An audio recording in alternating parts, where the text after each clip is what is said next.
Maybe you're not clingy. Maybe the way this person lives just doesn't leave enough room for the kind of relationship you want. Maybe you're finally being honest about the kind of relationship you can actually live in. Wanting regular communication, shared weekends, or a spouse who is physically present more often does not automatically make you clingy. It may tell you something about your relationship rhythm. In another video, I said, you wanted the surgeon, you got the surgeon, but now you're mad he's at the hospital.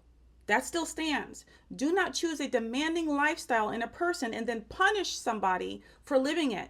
But you are allowed to look at that lifestyle before you commit and say, that would not work for me. That is not rejection, that is information. You can admire the person and decline the lifestyle. Maybe she is brilliant, driven, building a company, and traveling 3 weeks a month. A guy might admire her and still realize he wants more shared daily life. That does not automatically make him controlling. The problem would be choosing her and then trying to make her smaller. Same thing with you. Maybe he works nights, builds a business, coaches half the year, or is on call at the hospital or somewhere. You do not get extra credit for choosing a lifestyle that makes you miserable because the title sounded impressive. Compatibility is not proving how much you can tolerate. Here is the real question. Can the two of you build a life that works for both of you? One question I teach in the alignment test is this. Can both people be honest about what they need without requiring the other person to become somebody completely different?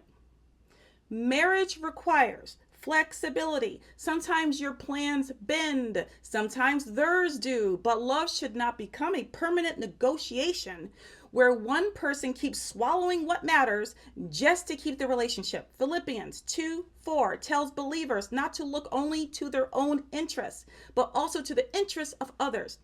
That is mutual consideration. It does not mean minimizing what matters to you so the other person can have everything their way. So before you call yourself clingy, difficult, too independent, too busy, or too anything, get specific. How much time together matters to you? How much travel can you realistically handle? What kind of communication helps you feel connected?